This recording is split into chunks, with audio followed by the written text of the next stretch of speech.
Thank you so much bamikwano okusubscribinga ku Wonderboy UG no kusubscribinga ku Vika Exclusive omulimo gwokola gwe mukola. We appreciate tulaze nti omulimo tugongere mu bongezi maanyi na birungo okulaba nga tubaweereza olutatadde.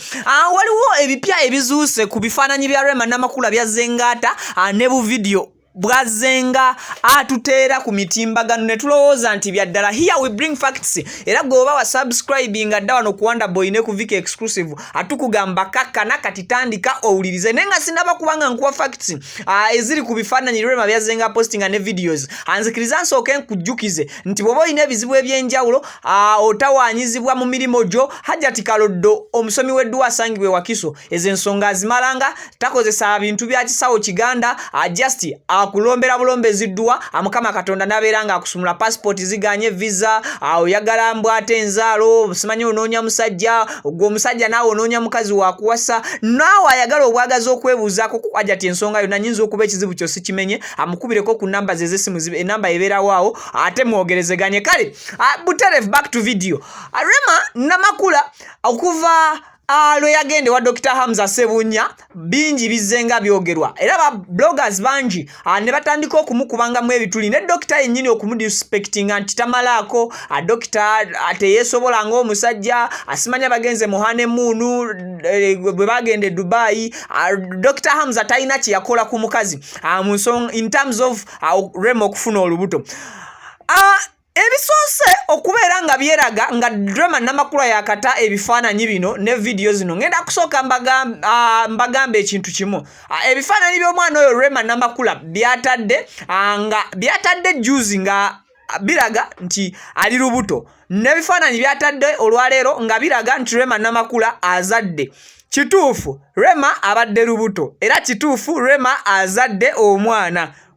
Kati Rema ebifaananyi bulijjo bya postinga kiriza obagaana bibadde nga bifaananyi bikadde nnyo. Bu video buno bwolaba bwe yali nga akola promos z'amaziga hima promos za amata ga Jessa ekituufu kiri nti Rema yabadde nga akola ki aleeta bifaananyi ebyo bikadde kuba mujjukire bulungi nnyo lwaki Rema n'amakula yasalawo akuuma obulamu bwe nga bwakyama. Obulamu bwe n'agamba nti kati kambujjeko mu mawulire abantu basigale nga bandabanga Rema I have to run all my social media handles naye mu ngeri ki kati engeri eyo Rema gye yasalawo okubanga hidingamu olubuto lwe teri yamanya okuggyako abantu abatonotono abalina emmizi era abasobodde okubeera nga Rema bamubeererawo era mukkirize n'ekino oba mugaane Rema n'amakula teyazadde leero.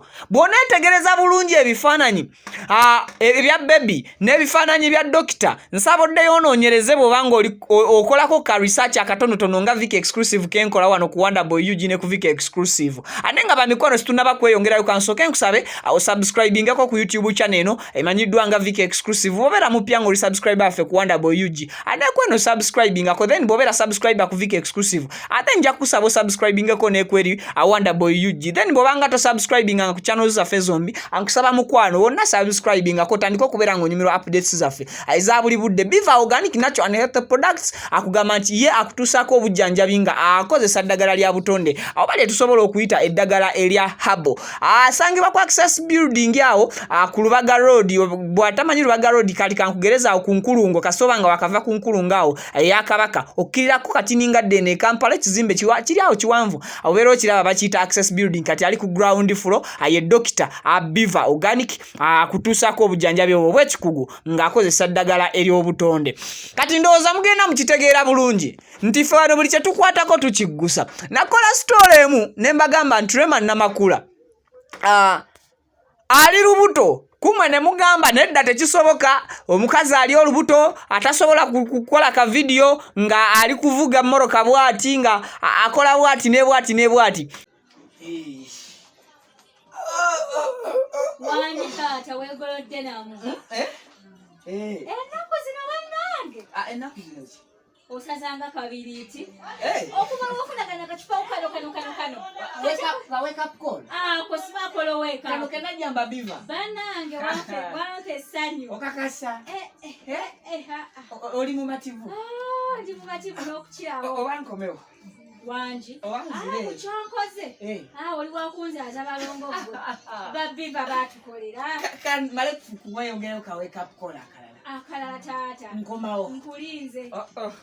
Bachala banange ebyange byatelela okuva mwagalo wange wetandika kosa ka wake up call okuva mu Biva organic natural and healthy product twafuna akamwenyu ku matama basangibwa ku Lubaga Road aho ku Access Building ate munange eddagala lyabwe balikola nga bakozesa obutonde terina side effect yonna gwe nali eyo ng'oli mwami munange beekwate osanyuse ekisenge kati gwe omukyala ali eyo omwagalawo bw'abaaganye gano nkuwagabo genda Biva gula ka wake up call keke iwe mu magezi gende okamutwalire leka ngosanyuka yana sanyuka oluvanyuma babayise Biva organic natural and healthy products bekwate nawo ofuna kamwenyu